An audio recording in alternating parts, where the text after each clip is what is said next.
Oi, pessoal, tudo bem?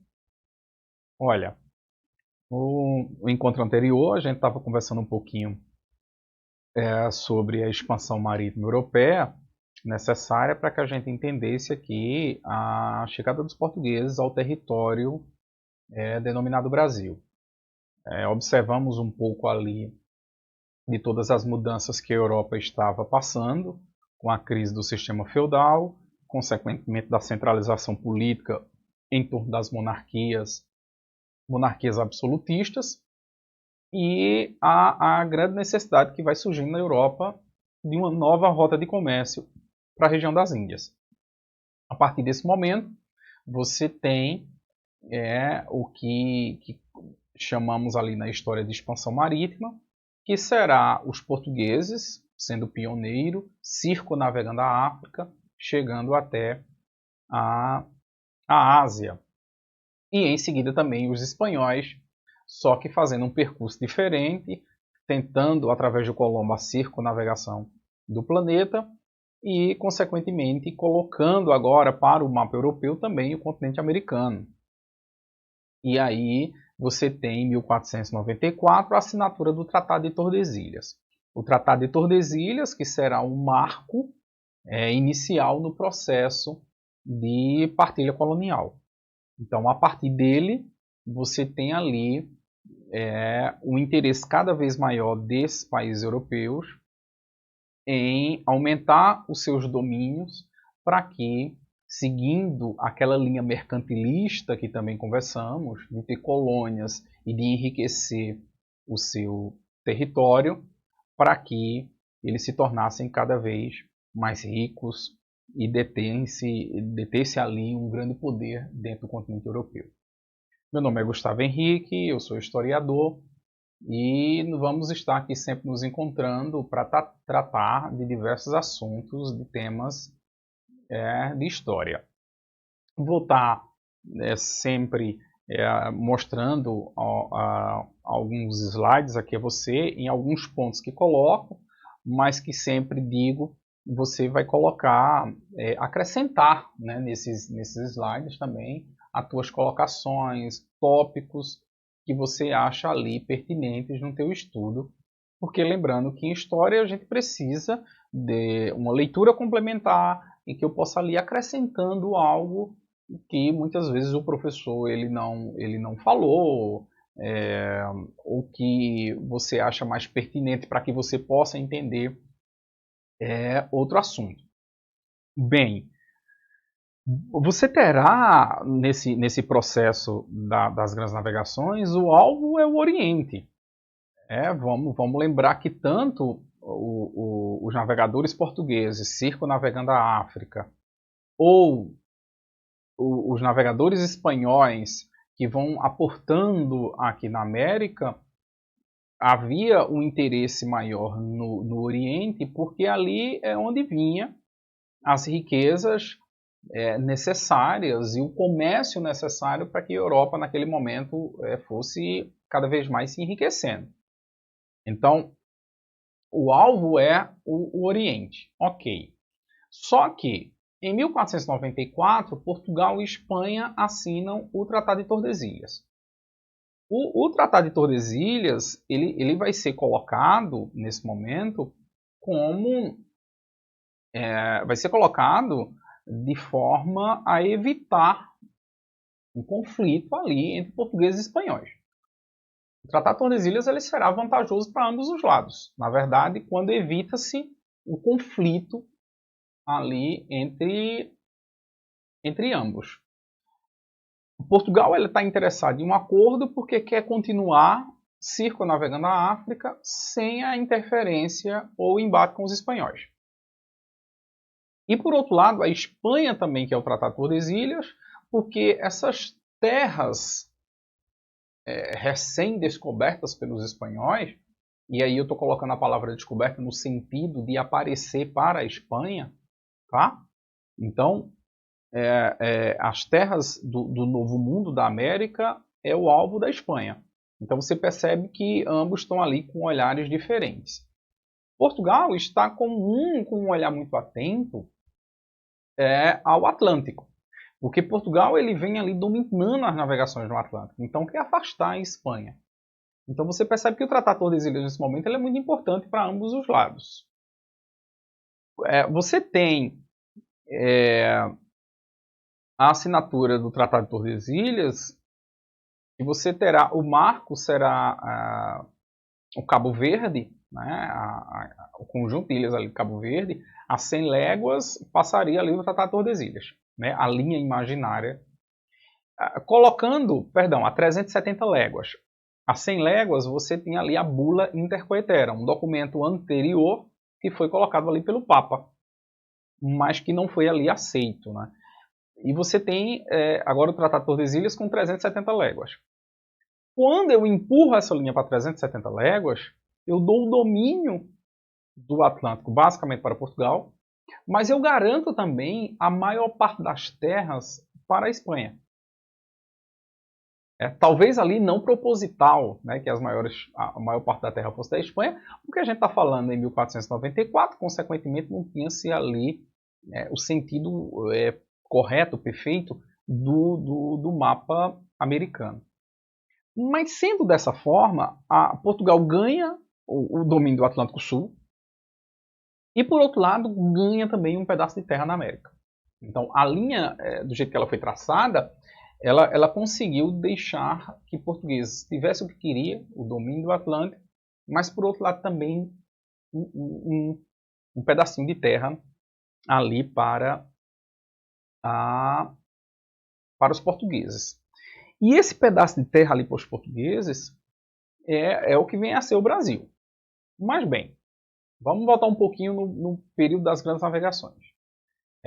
Fazendo um mapa cronológico ali de datas, você tem o seguinte: 1415, chegada dos portugueses à ilha de Ceuta, a cidade de Ceuta ali na África, norte da África.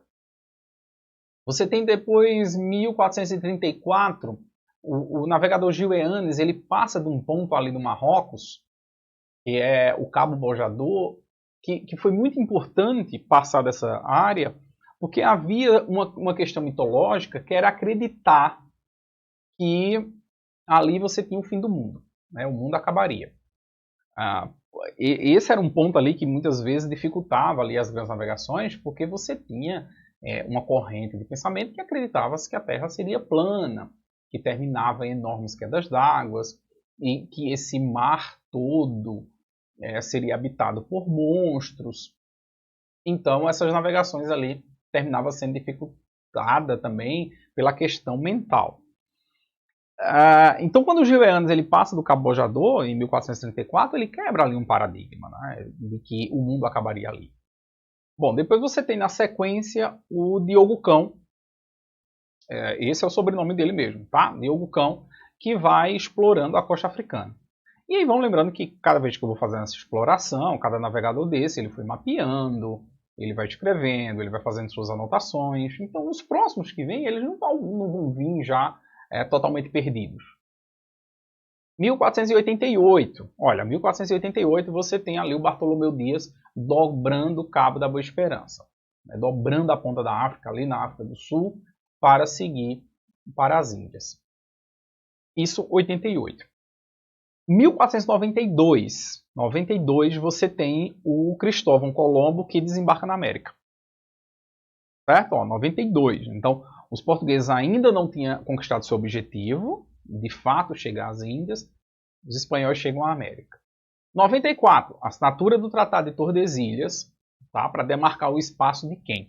E aí quando você coloca assim, 94, Portugal assina o Tratado de Tordesilhas, como eu estava colocando, vai ser muito importante para os portugueses, porque dominam a parte sul do continente, a parte sul do Oceano Atlântico.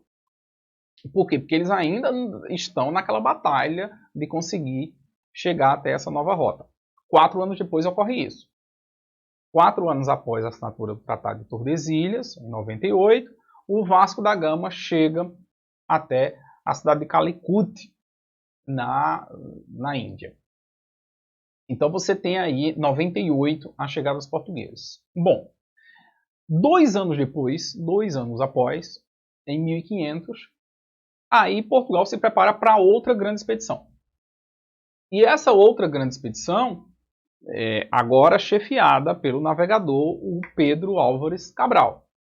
Então, essa expedição, o alvo dela ainda é o mesmo, chegada até as Índias. Ótimo. Só que, o que é que se colocava antes ali na história? Que ao encaminhar-se para as Índias, o Cabral, o Pedro Álvares Cabral, ele teria se afastado da costa e sem querer, ou talvez por ventos e tempestades, se deparou na costa brasileira. Ora, isso na comunidade histórica hoje não é aceita. Até porque você vai pegando relatos de outras viagens que vai deixando bem claro que o Cabral não teria chegado por acaso aqui. Bom, primeiro você tem a própria chegada do Colombo, né? Em 92, 1492 você tem a chegada do Colombo, foi na América Central, ok. Mas quando você pega que o Colombo, por exemplo, ele vai fazer ali 4 viagens à América, você tem, nessa 4ª viagem, você tem a chegada do Colombo quase ali na costa da Venezuela, então muito na parte sul. Em 98, no mesmo ano da chegada do Vasco da Gama até as Índias, coloca-se que o navegador português Duarte Pacheco Pereira percorre o litoral brasileiro. Então, 2 anos depois, em 1500, seria impossível que o Colombo, que o Cabral, tivesse desembarcado aqui totalmente por acaso. Então, o que acredita-se é que o objetivo da sua viagem, sem sombra de dúvidas, é ir às Índias, mas ele vai se afastando da costa africana, talvez já com o intuito proposital de tomar posse das terras que, segundo o Tratado de Tordesilhas, pertencem a Portugal. Então, esse é o ponto ali a chamar a atenção, que fosse nessas terras portuguesas fosse colocado agora um marco de tomar posse de fato dessas terras. Até porque também você vai imaginando, né? Se ele vai chegando ali, ele chegou por acaso, ele poderia ter errado, por exemplo, o caminho e ter batido em terras que, segundo o Tratado de Tordesilhas, pertencem à Espanha. Não, ele chega em terras portuguesas. Então ali ele vai desembarcar. E ao desembarcar, 1500, vamos iniciando agora essa história dos europeus com a população que aqui já habitava, a população indígena. Então você tem esse período que nós chamamos ali de período pré-colonial. Então você tem ali esse período chamado de pré-colonial, que é o período da chegada do Cabral, até por volta de 1530. Essas 3 primeiras décadas, você tem ali a chegada do Cabral. Bom, quando o Cabral aqui ele desembarca, parece que não houve muito interesse pela terra. Há um desinteresse pelas terras americanas, e ali não é de se estranhar. Porque ele desembarca, por exemplo, e ele não encontra uma sociedade nos moldes da sociedade asiática, das Índias, que já faz ali um grande comércio. E é isso que Portugal está buscando, uma nova rota de comércio. Então eu vou para a Ásia fazer comércio. Desembarca aqui e eu não encontro uma sociedade com esses modos, digamos assim, pré-capitalistas. Então há um desinteresse de fato ali para essas terras. Encanta-se ali, segundo a carta do Pero Vaz de Caminha, há um grande encanto pela terra, onde vai dizer que a terra é de Buenos Aires, eles vão se encantar ali com a terra, com a água, vão fazer observações da população indígena, mas não há um interesse de bancar aí uma colonização, porque o alvo é o Oriente, o sucesso ali com o Oriente. Você terá automaticamente uma ausência de metais preciosos. Né? Os portugueses desembarcam e talvez ali, nesse momento, você vem com a ideia de encontrar metais preciosos. Volto em algo que já tratamos aqui que é você ter o mercantilismo como sendo ali o grande balizador econômico para a época, e um dos pontos do mercantilismo era o metalismo, um acúmulo de metal precioso. E aí você tem essa ausência de metais preciosos, né? Pelo menos ali no desembarque português, nesse primeiro momento, você tem essa ausência. E a ausência de atrativos comerciais. Então nós não vamos ter um interesse de bancar uma colonização. Eu não encontro metais preciosos, eu não encontro uma sociedade atrativa para o comércio, e volto a lembrar que nós estamos falando do início, que foi se encontrar ali uma nova rota de comércio para as Índias. Então nada mais natural que haja um desinteresse por essas terras. Mas nós não podemos esquecer da sociedade que aqui se habitava, né, antes da chegada do Cabral. E aí vamos lembrar que você tem dados diversos de quantos moradores você tinha no Brasil naquele momento. Né? Quantas pessoas moravam no Brasil nesse período. Então você tem dados, por exemplo, de 2 milhões da população indígena no litoral, de 5 milhões da população indígena como um todo no território brasileiro.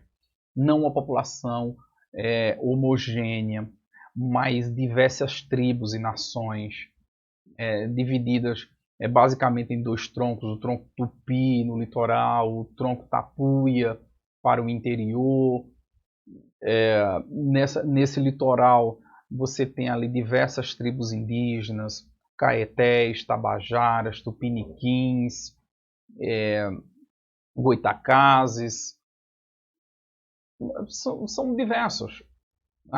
Um período, esse período pré-colonial, ele é um período pouco estudado, é um período ainda muito obscurecido, porque não havia, de fato, a intenção de preservar nada. Vamos lembrar que você está falando de uma sociedade europeia que está colocando como centro do mundo. Então, desembarca em uma terra e encontra uma população que, ao olhar europeu, vive de forma primitiva. Então, eu olho aquele como um olhar, de fato, inferior. É interessante quando você lê ali a carta do Pero Vaz de Caminha, em um trecho, ele diz que o que melhor o rei de Portugal poderia fazer era salvar essa gente. Seria salvar a população aqui. Então, salvar em que sentido? Salvar no sentido do cristianismo. Ele olha essa população indígena ali totalmente perdida. E vão ficando ali horrorizados com alguns hábitos, como, por exemplo, alguns atos e rituais canibais. Essa população ela anda nu, essa população ela não tem uma organização política europeia. Então isso tudo ali vai deixando o europeu com um olhar muito superior. E a partir de então você tem esse genocídio dessa população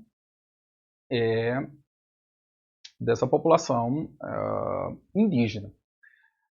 População indígena é essa que um pouco mais lá na frente, quando a gente estiver tratando ali do trabalho escravo, que será um ponto específico dos nossos encontros, a gente vai voltar a falar deles. Então, esse é o primeiro ponto que te mostro aqui do nosso slide, que é esse período pré-colonial, né, do que eu estava te falando, dessas características desse período pré-colonial. Bom, e aqui na sequência, você tem aqui o grande foco agora, que será desse período, que é o pau-brasil. Vamos lá, o que é que nós temos agora? Os portugueses desembarcam aqui, não encontraram metais preciosos. Ok. Encontram uma população indígena que talvez não vá me dar o lucro que eu espero, por exemplo, com as Índias, com o comércio. E aí, consequentemente, vai se tentar, de todas as formas, tirar algum proveito daqui. E vão se observando ali, por exemplo, que Portugal terá uma chance de explorar isso aqui através da madeira. Então, e o pau-brasil ali vai ser o produto da vez ali. Por quê? Primeiro porque vamos lembrar uma coisa, olha, o pau-brasil ele já era conhecido na Europa. Tá? Não é que os portugueses desembarcaram aqui, encontraram uma árvore e perceberam que podia tirar algum proveito dela. Já conhecia o pau-brasil antes. Vamos lembrar que século XIII, por exemplo, o pau-brasil já era conhecido em boa parte do continente europeu. E como ela, assim, Gustavo, já era conhecido no continente europeu, mas os europeus não tinham chegado aqui ao Brasil, é porque era uma árvore, ela naquele comércio que é feito com os muçulmanos, era uma espécie trazida da Ásia. Então acredita-se que na região ali da Ásia você tivesse já a presença dessa árvore do pau-brasil. E por isso que você, quando pega os relatos aí desse período, você tem o conhecimento desse período, dos europeus já tendo o conhecimento do pau-brasil. Por que eles se interessam tanto por pau-brasil? Bom, a madeira é apreciada, fabricação de móveis, fabricação de navios. Tu imagina que nesse período, com o desenvolvimento das grandes navegações, nós temos as caravelas, feitas de madeira, óbvio. Tu imagina que o consumo de madeira era muito grande. Então, para tudo era madeira. Então, consequentemente, a madeira sendo apreciada. E o bom também do pau-brasil é que era usado para tingir tecido. O pau-brasil ele solta ali uma seiva e aí por isso é colocado ali quase como brasa. Quando você olha assim o tronco do pau-brasil, uma árvore grande do pau-brasil, por exemplo, você abre o tronco dela, você vê uma foto do tronco, você vê que ela é bem avermelhada. E ali conseguia se extrair para fazer o tingimento de tecidos. Tingir de vermelho e de diversas outras cores que pudesse ali fazer misturas, a diluição de outros produtos. Então o pau-brasil ele era apreciado para a fabricação de móveis, para a fabricação de navios e consequentemente também você tinha o tingimento de tecidos. Então ali o que é que Portugal faz? Portugal vai explorar isso. Então nós vamos ter durante essas 3 primeiras décadas o alvo, o pau-brasil. Agora, como fazer essa extração? Eis a questão. Porque se Portugal está com o seu olhar voltado para a Ásia, para as Índias, então quem vai fazer essa extração aqui? E Portugal vai passando isso para a mão de particulares. Cada vez mais aqui você vai tendo a presença de figuras particulares que vai desembarcando aqui no Brasil, que vai criando uma relação com essa população indígena. Então, primeiro, se a gente está falando de uma colônia agora, de um pedaço de terra que pertence a Portugal, então Portugal tem um monopólio da extração desse pau-brasil, e Portugal tem ali esse estanco. A extração do pau-brasil ela vai ser feita mediante a troca com a população indígena. E aí, primeiro detalhe, não é que toda a população indígena do litoral ela se dispôs a extrair pau-brasil e trocar com os portugueses. Fazer essa relação de escambo. A troca de toras de pau-brasil por produtos baratos europeus. Que produtos baratos esses? Aí você vai ter pentes, espelhos, facas, machados, bijuterias, produtos baratos europeus, mas que para a população indígena era novidade. Então você vai percebendo que valia a pena para a população indígena essa troca de produtos. Mas não todos. Para que a gente não ache que toda a população indígena se interessou e a relação foi muito boa. Não, você vai ter população indígena, você vai ter tribos, você vai ter aldeias que fez essa relação de escambo, de troca, e vai ser outros que não, que de fato ali guerrearam, que lutaram. Portugal vai criando ao longo da costa as chamadas feitorias. Seriam pequenos armazéns, paliçadas de toras de madeira para armazenar o pau-brasil. O pau-brasil ia sendo colocado ali nesses lugares chamados feitorias, vai sendo colocado ali para que depois fosse embarcado para a Europa. Então você vai percebendo que durante esses 30 primeiras décadas, quando Portugal teve uma relação mais próxima com a população indígena e mais amistosa, ela foi em uma relação de escambo, numa relação de troca. Então você vai tendo essa exploração de 30 anos, cerca de 30 anos, 3 décadas de relação de escambo de período pré-colonial. E aí, consequentemente, não há um interesse pela colonização. Você tem o olhar português voltado inteiramente para a região das Índias. E você tem essas 3 primeiras décadas, quando possível, uma relação de escambo. E digo quando possível, porque determinadas áreas, quase os portugueses não conseguiam, de fato, nem desembarcar. As lutas com a população indígena eram intensas. Tá? Luta com a população indígena eram intensas. Não é algo fácil. Porque nós não podemos cair na ideia de porque você tinha Portugal com a superioridade bélica de armas, por exemplo, de canhões, que chegou aqui e conseguiu tudo ali muito fácil. Quando você para pensar, por exemplo, armaduras. Tá, os portugueses tinham as suas armaduras. Mas você imagina o que era você estar com essas armaduras ali na beira da praia. Então, de fato, ali não se via de muita coisa. E você tinha uma população indígena que sabia usar muito bem arco e flecha. Então, essa superioridade, muitas vezes, ela não se via de muita coisa. Então, eu tenho essas 3 primeiras décadas ali, basicamente, com essa questão de não focar no período de colonização. Porém, passar 3 décadas, a coisa vai começando a mudar. Primeiro, você tem a crise do comércio com o Oriente.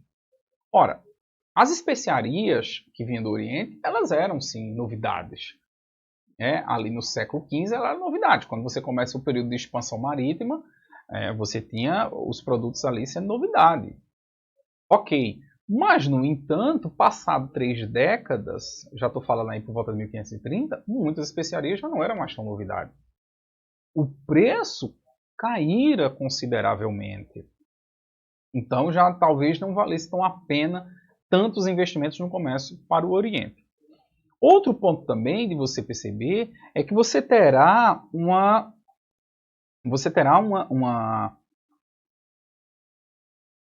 presença de estrangeiros aqui no litoral brasileiro. Você não terá apenas os portugueses, porque o Tratado de Tordesilhas, por mais que dissesse que as terras é de Portugal e de Espanha, mas ele não foi respeitado por outros países. O rei francês, por exemplo, ironizou o Tratado de Tordesilhas, chamou ele de Testamento de Adão, ou seja, não vou aceitar o Tratado de Tordesilhas, não vou aceitar que o mundo seja dividido para espanhóis e para portugueses. Então era um recado claro. E aí você tem a presença constante de franceses aqui na costa, também fazendo retirada para o Brasil, tendo relações com outras populações indígenas que não era a que tinha relação diretamente com os portugueses. Então a presença de fato era muito grande de piratas nessa área. E outro ponto também é que a parte da América que ficou para a Espanha, os espanhóis descobriram metais preciosos. Os espanhóis vão descobrindo ali grandes minas de prata, por exemplo. Então, talvez quando Portugal ali vai colocando na balança, veja a situação. Eu tenho as viagens para as Índias, já que não são tão lucrativas assim, o preço das mercadorias caíram consideravelmente.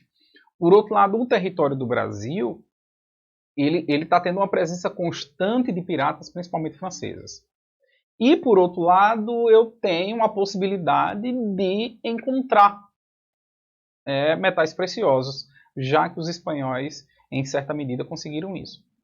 Então, tudo vai convergindo para que Portugal mude de ideia. Aquela terra que vai ficando ali esquecida nas primeiras 3 décadas, ela passa agora a ser vista de forma a ter uma atenção melhor e maior para a colonização. Então, eis a decisão portuguesa agora de iniciar a colonização do Brasil, talvez até com medo de perder essas terras.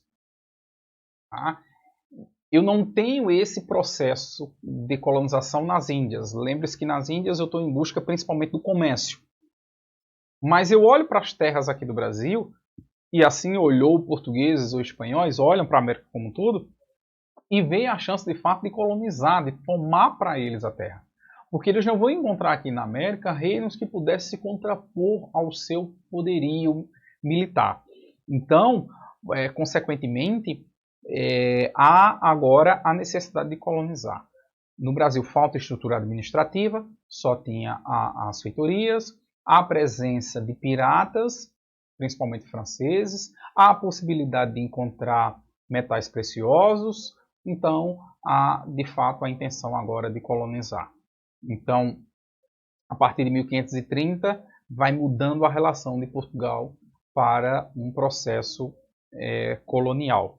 E aí, quando nós começamos a falar de fato um processo de colonização, que não deve estar separado desse período econômico que nós citamos ali, o mercantilismo.